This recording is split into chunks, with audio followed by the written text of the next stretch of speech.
NFL Draft Week has arrived, and on today's SportsBeat KC, Kansas City Star sports columnists Sam Mellinger and Vahe Gregorian tell you why the Chiefs are well positioned in this year's draft. Not because they're selecting number 32, but because of all the moves made prior to the draft, which begins on Thursday. It's Monday, April 20th, and I'm Blair Kirchhoff. After a break, we remember Pellom McDaniels, who passed away this weekend.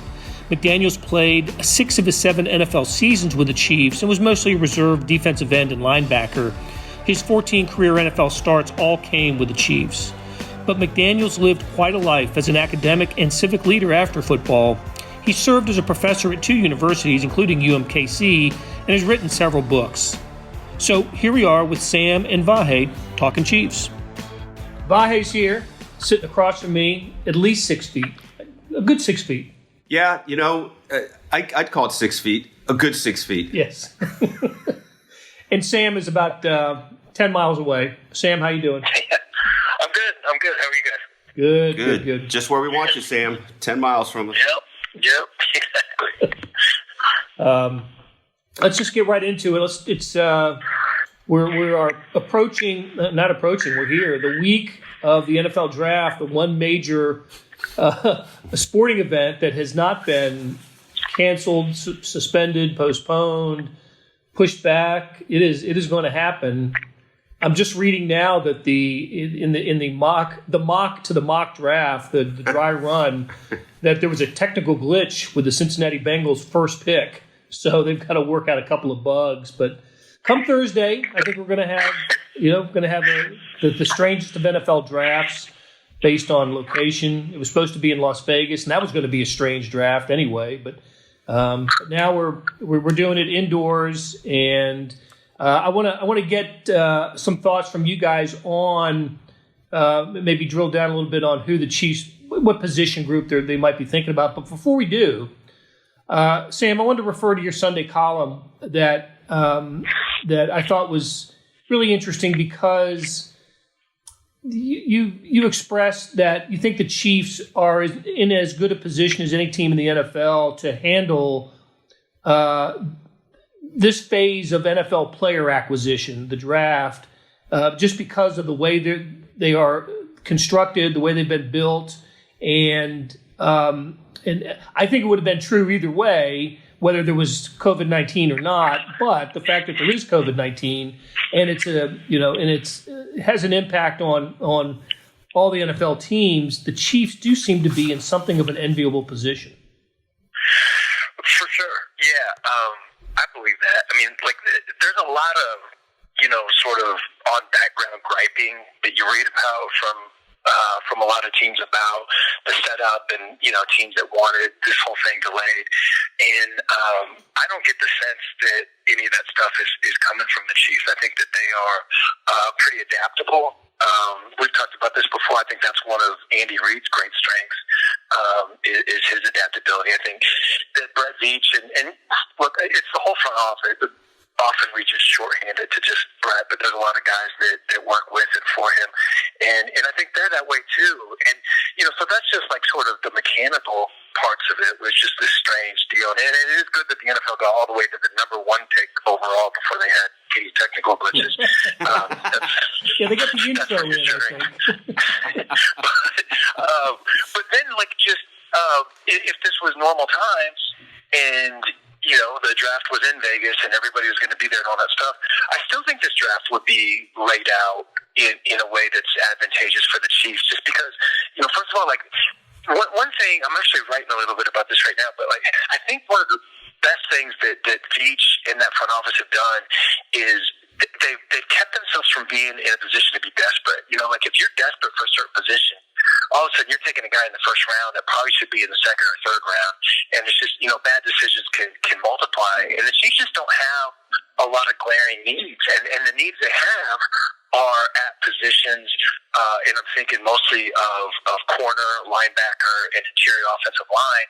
Those are all positions that people who make their living studying this say are pretty deep in this draft. So it's just crazy to me, how much it seemed like the Chiefs just had chronic bad luck. And then 2 years ago, this unicorn quarterback starts playing, and they just had good luck ever since then. It's really, other than one notable offsides exception, right? But it just seems like everything's coming up Chiefs, and I feel like this draft is another example. Well, you're right. I mean, look at just what happened in free agency. I think the Chiefs signed everybody they wanted to sign. They got the folks that they wanted. Most recently, Rashard Breeland, and we'll get into some positions here in a minute. But when you're returning 22, I think the numbers are 20 of 22 starters from the Super Bowl. And I want to say 35 or 36 of the players who suited up, of the 46 who suited up on Super Bowl night. That's I don't know what the recent numbers are for Super Bowl champions, but that's a heck of a number. And it's not like they're bringing back, Vahe, you and I have talked about this. It's not like they're bringing back aged veterans, right? Guys that are past were on the downside of their careers. Yeah, we got talking about this a little bit. I can't remember now if it was a podcast or just one of our 6 feet away conversations in here recently. But the way, for instance, the most recent dynasty that comes to mind, the Patriots have been pretty shrewd about their discards, right? And maybe even I'd have to think harder about this, but maybe even at times. Guys that certainly had some NFL shelf life in front of them, but it's a different kind of landscape facing the Chiefs, because this nucleus really is, let's just say, for argument's sake, I bet you 90% of this roster is between 24 and 29. Something like that, right? Does that sound about right? Yeah.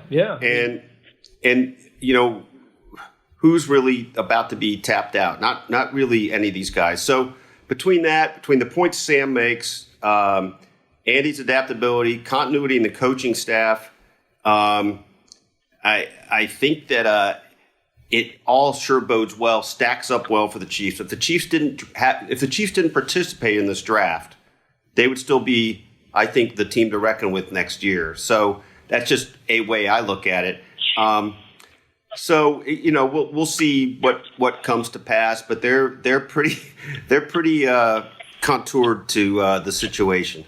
So don't you think they can approach this draft if they choose to? If they can approach this draft for thinking about 2022, 2021, 22, 23, and maybe when they have to come to some decision to re-sign somebody for a veteran for a big contract, or you've got a guy at the same position on a rookie contract, and they seem you can get by with the rookie. Well, you've made you can make a financial decision based on guys that you take in this draft. Yeah, given like the red shirt deal, I think that's another way that you can sort of operate from a position of strength, if you will. Because now we're talking about not just, I need to move a mountain to, because we just need a corner with this pick. So whatever the best corner is, that's who we're going to take. So now that you've eliminated that position, the positional need, but now you've also eliminated, we need somebody that can come in and start on day one. And there's going to be starters available with that 32nd pick. But, maybe you're going to ask about this, but, there's a big, Peter King mentioned that he's hearing a lot of stuff about the Chiefs wanting to trade up to take Henry Ruggs, the 4.27 speed wide receiver from Alabama. And he's a guy that they probably wouldn't need to contribute much at all the first year. But if next year Sammy Watkins is gone, now all of a sudden you've gotten cheaper and you've gotten faster. And, those are the things. It's just, seeing both sides of it from covering the Chiefs, you see it. This happens all over the league, but it's a different experience when you see it, sort of up close and personal.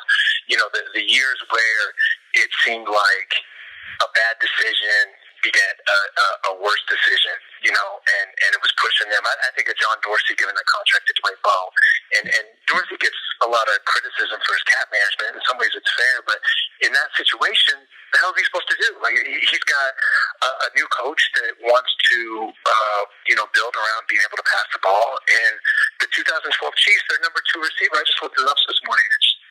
I lived through it, but it's just weird to look back on it. Their number 2 receiver that year was Dexter McCluster. Buster was their number 2 receiver. So, like, what's he supposed to do? You know, you got to give Dwayne Bowe the money, even if you're pretty sure it's not going to work out long term. So, you know, they've avoided that now. You know, like the Sammy Watkins contract, they're going to have, you know, like, I guess that's the exception, but, you know, they're in a position where they're just able to make sound, clear-minded decisions because they're not distracted by desperation.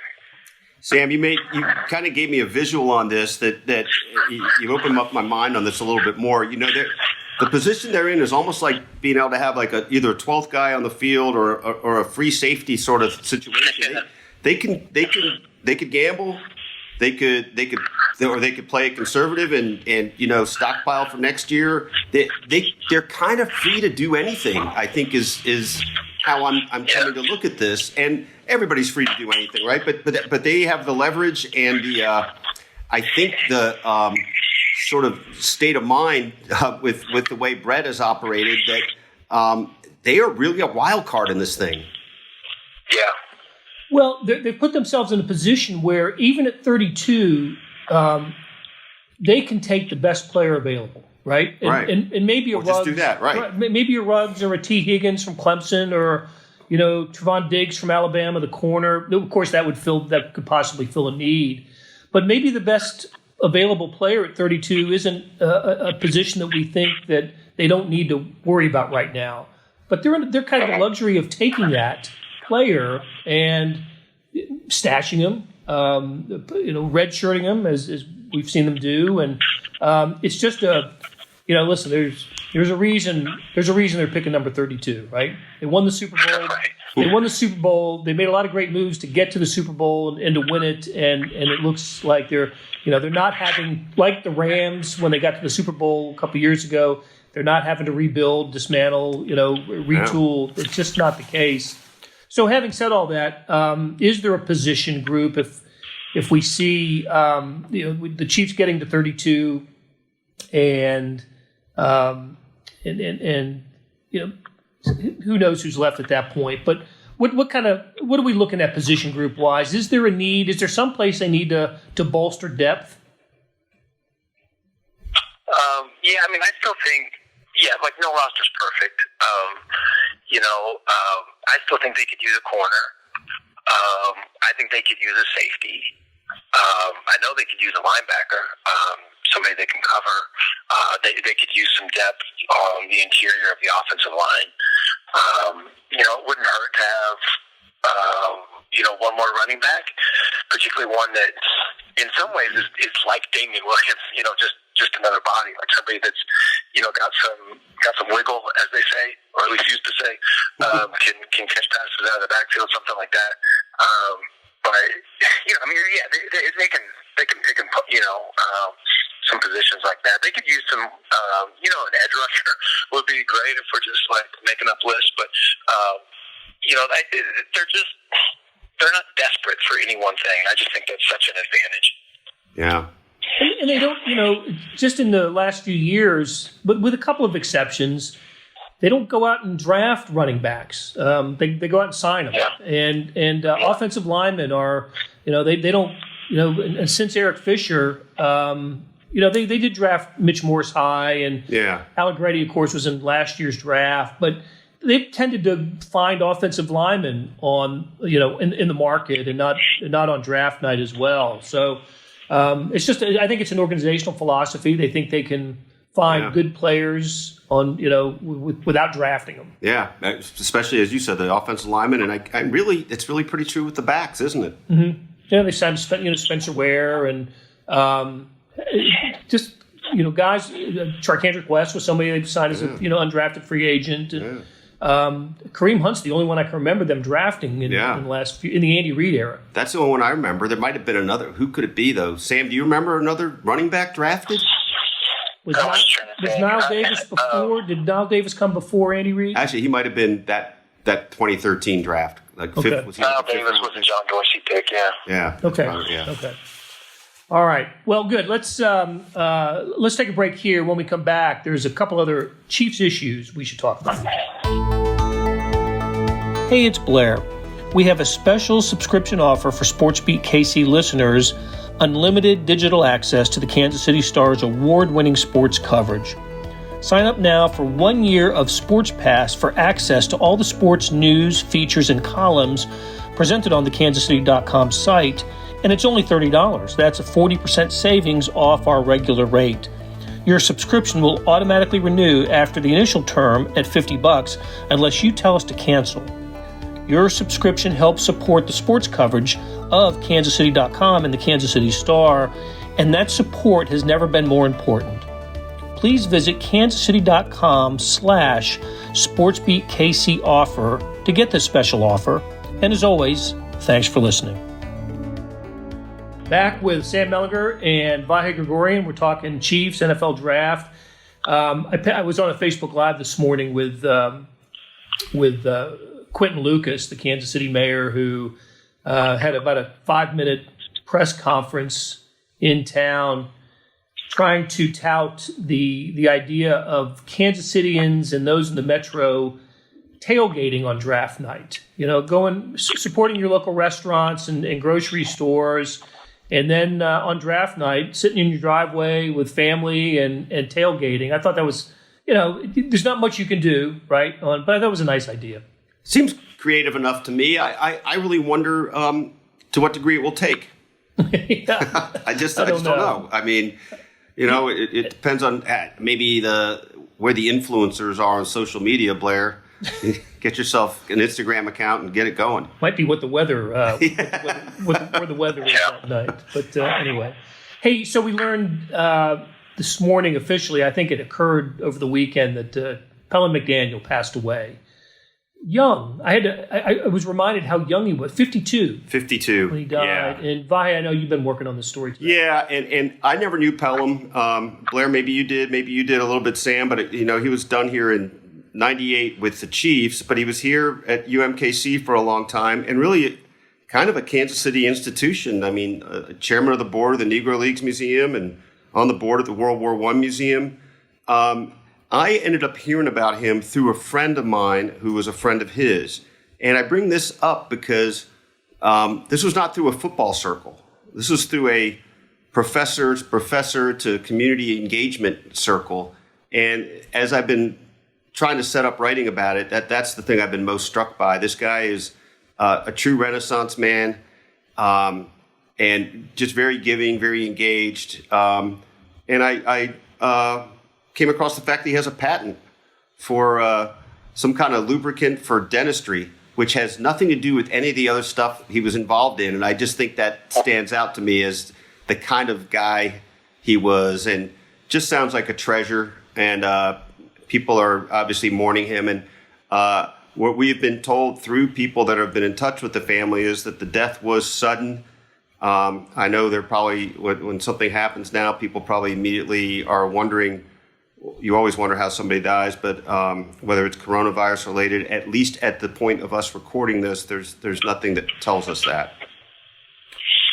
One thing about Pelham, he was done playing before I started at the Star. I mean, I remember him a little bit as a player, but the first time I met him was at the museum, at the Negro Leagues Museum, and somebody was like, "Have you met Pellom McDaniels?" And I was like, "That's the same name as that guy that used to play for the Chiefs, but why would he be in this baseball thing?"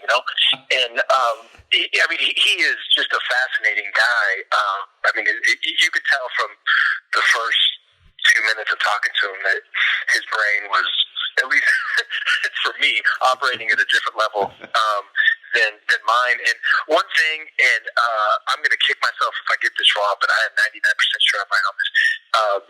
He was, you mentioned, Vahe, that he was on the board of the museum, and during that transition period after Buck O'Neil passed away, Pelham was one of, if not the most outspoken proponent of Bob Kendrick getting that job over Greg Baker.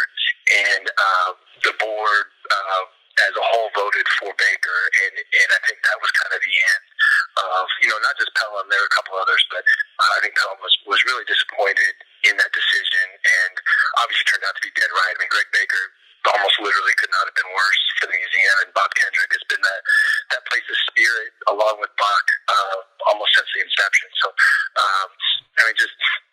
I guess I'm just underlining a little bit about what Vahe said. Just a really brilliant guy, and would be somebody that we'd probably be talking about right now, even if he never played for the Chiefs.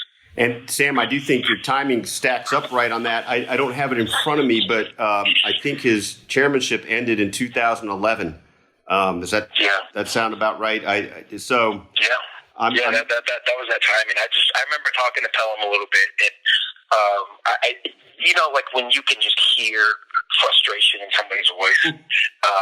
And it was, I remember exactly where I was in my, this loft downtown. I just remember exactly where I was in that place at the time when I was talking to him. It was just one of those conversations that felt really important. And I remember hearing his frustration in that of just like not understanding what everybody else was missing. And again, I just could not have been more right about that. Yeah. He spent most of his career with the Chiefs and played on some good Chiefs teams in the 90s. Schottenheimer teams that won divisions and went to the playoffs. And he finished his career with the Falcons. So I was checking up on him this morning, and he was a professor at UMKC. He also was a professor at Emory University in Atlanta.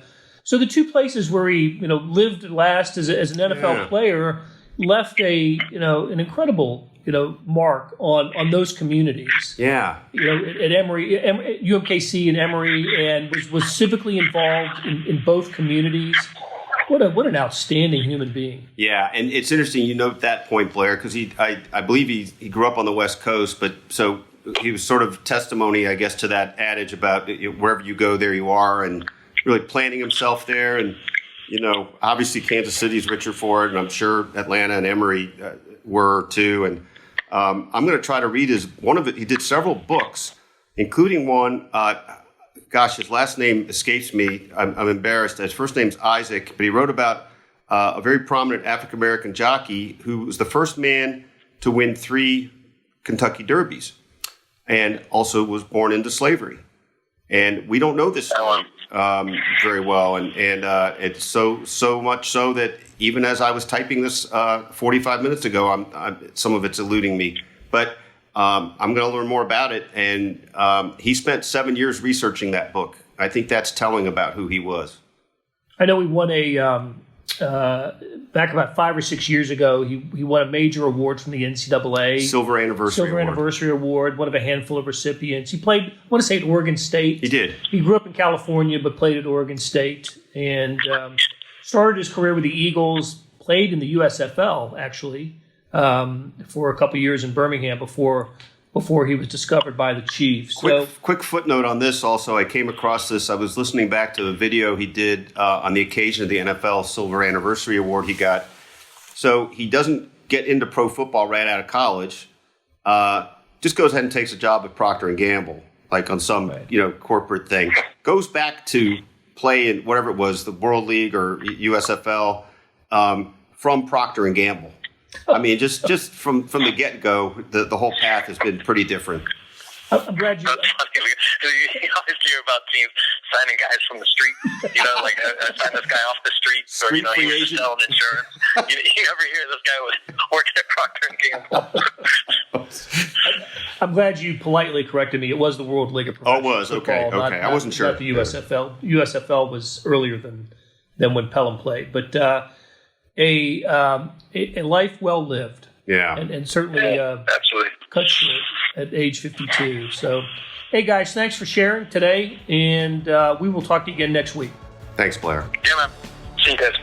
That'll do it for today. Thanks to our production staff of Derek Donovan, Savannah Smith, Randy Mason, Beth Welsh, Jeff Rosen, and Chris Fickett.